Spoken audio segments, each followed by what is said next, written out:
आपके दिलों में। स्टेज पर बैठे हुए मेरे कायदीन और यहाँ पे बैठी हुई आवाम और सुनने वाली मेरी माँ और बहनों,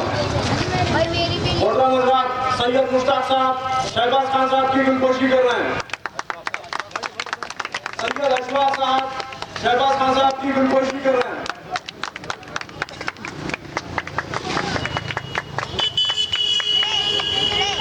निकल के सहरा से जिसने रोमा की सल्तनत को लड़ दिया था, सुना है कुत्तियों से मैंने वो शेर फिर बेदार होगा। आप ही के हल्के का कारपोरेटर इंशाअल्लाह आंध्र प्रदेश की असेंबली में नमदार होगा। तो आज के इंतखाबी जलसे से मैं आपको मुखातिब कर रहा हूँ। तो मेरा माजी भी आपको बताता चलता हूँ, मैं Greater Hyderabad Telugu Desam Party minority cell का सदर था। जब चंद्रबाबू नायडू ने भारतीय जनता पार्टी के साथ अलायंस का ऐलान किया तो तेलुगु देशम पार्टी के हैदराबाद सिटी के अगर 100 लीडर मुसलमान हैदराबाद में थे तो उसमें से 90% ने तेलुगु देशम पार्टी की इब्तदाई रुकनियत से इस्तीफा दे दिया और नरेंद्र मोदी की तारीफ करने के उसमें हमने लोगों को आंध्र प्रदेश के 100 मुसलमानों की इज्जत नफ्स के लिए ठोकर मार दी। क्योंकि आप जानते हैं कि भारतीय जनता पार्टी का इंतखाबी मंशूर क्या है। भारतीय जनता पार्टी ने अपने इंतखाबी मंशूर में साफ तौर पर कहा है कि वो बाबरी मस्जिद की जगह राम मंदिर को कानूनी दायरे में बनाएंगे। यानी अगर नरेंद्र मोदी हिंदुस्तान का वजीर आजम बन जाता है तो कानून को ही बदल दिया जाएगा और मसाजिदों को तोड़कर मंदिर बनाने का कानून आ जाएगा। उसके बाद उन्होंने कहा कि एक्सा सिविल कोड का निफाज अमल में आएगा। यानी कि मुसलमान अपनी मर्जी से निकाह नहीं पढ़वा सकता, मुसलमान अपनी मर्जी से तलाक नहीं दे सकता, मेरी बहनें अपनी मर्जी से खुला नहीं दे सकती और मेरे बुजुर्ग जो है अपनी मर्जी से जायदाद का बंटवारा नहीं कर सकते। उन्हें हिंदुस्तान के कानून के मुताबिक अपनी जायदाद, अपनी शादी, अपनी तलाक ये सब चीजें करनी होगी जो मुस्लिम पर्सनल लॉ में सही मुदाखलत है। हैदराबाद का गय्यूर मुसलमान और हिंदुस्तान का मुसलमान इस बात को कभी बर्दाश्त नहीं करेगा कि कोई हुकूमत मुस्लिम पर्सनल लॉ में मुदाखलत करे। और इससे बढ़कर उन्होंने जम्मू एंड कश्मीर में आर्टिकल 370 को स्क्रैप करने की बात की है, जो वहाँ के मासूम मुसलमानों को छतों की हिफाजत के लिए आईन में आर्टिकल 370 बनाया गया था, आज उसे भी स्क्रैप करने की बात की जा रही है। और ये कहा जा रहा है कि गुजरात के डेवलपमेंट को हिंदुस्तान में लागू किया जाएगा। नरेंद्र मोदी ने जो गुजरात में डेवलपमेंट किया है उसे हिंदुस्तान के हर शहर में लाया जाएगा। कौन सा डेवलपमेंट? वो डेवलपमेंट जो 2002 में 10,000 मुसलमानों को कत्ल कर किया गया था, या वो डेवलपमेंट जो 3,500 मेरी माँ और बहनों की अजमत रेजी की गई थी, वो डेवलपमेंट को हिंदुस्तान के हर शहर में लाने की बात कर रहे हैं। अरे नरेंद्र मोदी, गुजरात में मजलिस इत्तेहादुल मुस्लिमीन नहीं थी, वहाँ तूने निहत्ते मुसलमानों को कत्ल किया। हैदराबाद में, आंध्र प्रदेश में, महाराष्ट्र में, आज हिंदुस्तान के कई रियासतों में मजलिस इत्तेहादुल मुस्लिमीन है। और मैं आपको गुजरात के एक वाक़े को बयान करता चलता हूँ जो मैं कोई टीवी पे देखकर या अपनी मर्जी से नहीं कह रहा हूँ। जो हिंदुस्तान की सबसे बड़ी security agency central bureau of investigation यानी कि CBI में जो बयानात कलमबंद हुए हैं उसकी बुनियाद पर कह रहा हूँ कि गुजरात में एहसान जाफरी एक रुकन पार्लियामेंट थे, मेंबर ऑफ पार्लियामेंट थे। एहसान जाफरी के घर को तकरीबन 10,000 के मजमे ने घेर लिया जो RSS के चालक और विश्व हिंदू परिषद के कातिल थे। उनकी नीयत उन लोगों को कत्ल कर देने की थी जो एहसान जाफरी के घर में 200 मुसलमान पनाह लिए हुए थे। जब एहसान जाफरी को महसूस हुआ कि उनके घर को घेर लिया गया है, उन्होंने फौरी वजीर आला नरेंद्र मोदी को फोन किया। मोदी ने साफ तौर पर उनसे कह दिया कि मैं आपकी कोई हिफाजत नहीं कर सकता। एहसान जाफरी परेशान हो गए और वो एक गय्यूर मुसलमान थे। वो ये सोचे कि मैं 200 मुसलमानों की किस तरह हिफाजत करूं जिसमें मासूम मेरी बहनें थी और ज़ईफ अशखास थे। वो फौरी घर के बाहर निकल आए। निकलकर उन्होंने मजमे से मुखातिब होकर कहा कि तुम्हारी दुश्मनी मुझसे है, मेरा कत्ल कर लो। वो मजमे ने उनकी एक ना सुनी। किसी ने आगे बढ़कर एहसान जाफरी के हाथ को काट दिया, किसी ने आगे बढ़कर उनके पेट में ने छुरा घोट दिया। एहसान जाफरी वहां तड़प ही रहे थे कि वो मजमे ने घर में घुसकर मासूम औरतों को और ज़ईफ लोगों को कत्ल कर दिया।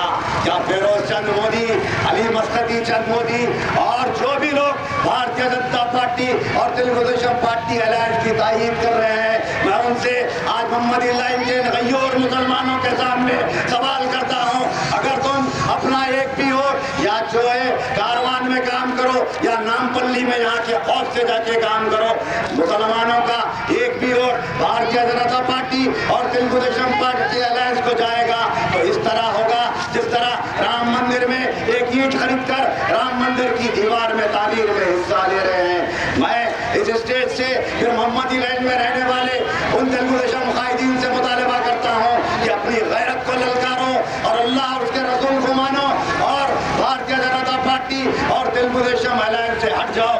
मैं ये नहीं कह रहा हूँ कि मजलिस में आओ, मैं ये कह रहा हूँ राम मंदिर की तामीर में तुम हिस्सा कैसा ले सकते हो। हिंदुस्तान में मुस्लिम पर्सनल लॉ में जो मुदाखलत की बात आज चंद्रबाबू नायडू और नरेंद्र मोदी कर रहा है, आज तुम उनका साथ किस तरह दे सकते हो।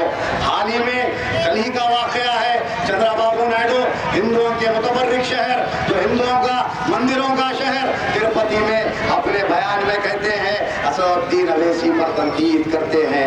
बैरिस्टर असदुद्दीन अवैसी को उन्होंने तनकीद का निशाना बनाया और कहा कि मजलिस इत्तेहादुल मुस्लिमीन को शिकस्त खानी पड़ेगी।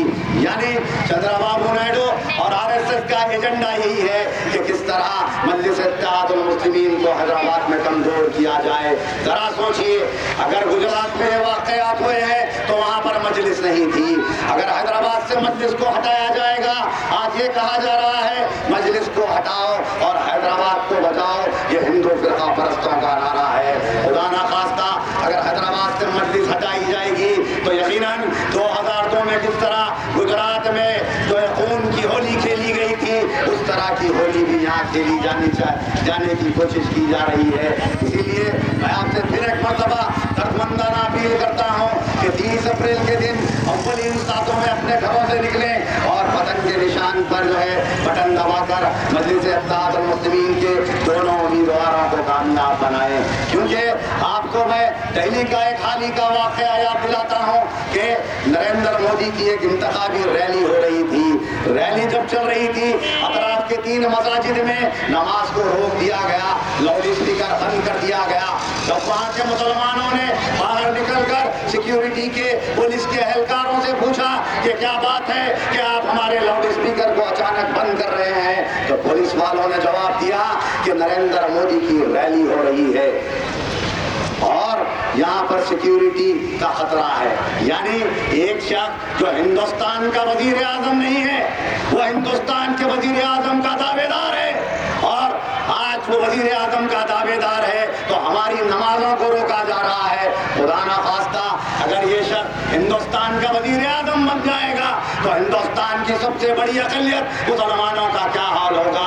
हिंदुस्तान के सेक्युलरिज्म की धज्जियां उड़ा दी जाएंगी, हिंदुस्तान की डेमोक्रेसी को खत्म कर दिया जाएगा। यह शख्स एक ऐसा कातिल है जो न सिर्फ मुसलमानों का कत्ल करता है, हिंदुओं को भी जो इसके दुश्मन है उनका भी कत्ल करवाता है। मैं और एक बात आपके सामने बयान करता हूँ कि गुजरात के एक होम मिनिस्टर हरेन पांड्या थे, वो नरेंद्र मोदी के उन्हीं की पार्टी में नरेंद्र मोदी की मुखालिफत कर रहे थे। जब नरेंद्र मोदी चीफ मिनिस्टर था, हरेन पांड्या वहाँ के होम मिनिस्टर थे। अचानक हरेन पांड्या का कत्ल हो जाता है, अचानक एक होम मिनिस्टर का कत्ल हो जाता है। कत्ल में गिरफ्तार कौन होते हैं? सईदाबाद के मासूम हैदराबाद के लोगों को गिरफ्तार कर उस कत्ल के मुकदमे में फंसाया गया। जब हरेन पांड्या की बीवी हैदराबाद आई और विशाखापट्टनम जेल में इन लोगों से इफ्तिखार से और उन लोगों से मुलाकात करी। जब मैं तेलुगु देशम पार्टी का हिंदू योद्धा का स्टेट सेक्रेटरी था, मैं भी वहाँ था, बैरिस्टर असदुद्दीन अवैसी साहब भी वहाँ मौजूद थे। हरेन पांड्या की बीवी ने जब इन लोगों को देखा और कहा कि ये लोग मेरे शौहर के कातिल नहीं हो सकते, आखिरकार वो मुकदमा चला और मुकदमे में ये लोग बाइज्जत बरी हो गए। मैं ये पूछना चाहता हूँ, एक हिंदुस्तान की रियासत का होम मिनिस्टर का कत्ल होता है, ये लोग बरी हो गए, आखिर कत्ल किसने करवाया? आखिर हिंदुस्तान की सिक्योरिटी एजेंसियां क्या कर रही हैं? आखिर नरेंद्र मोदी की जगह पार्लियामेंट नहीं है, नरेंद्र मोदी की जगह प्राइम मिनिस्टर हाउस नहीं है, नरेंद्र मोदी की जगह साबरमती जेल है। आज ये कहा जा रहा है अगर मुसलमान अगर नरेंद्र मोदी को वोट नहीं देंगे तो हिंदुस्तान छोड़कर पाकिस्तान चले जाओ। अरे पाकिस्तान हम क्यों जाएंगे? हमने जब हिंदुस्तान आजाद हुआ, जब बंटवारा हुआ, हमारे आबा अजदाद ने यहीं जीने और मरने की कसम खाई। हम हिंदुस्तान में हैं और हिंदुस्तान में रहेंगे और हिंदुस्तान में ही मरेंगे। हिंदुस्तान में 27% वोटर जो है भारतीय जनता पार्टी की तारीफ करते हैं। अगर 27%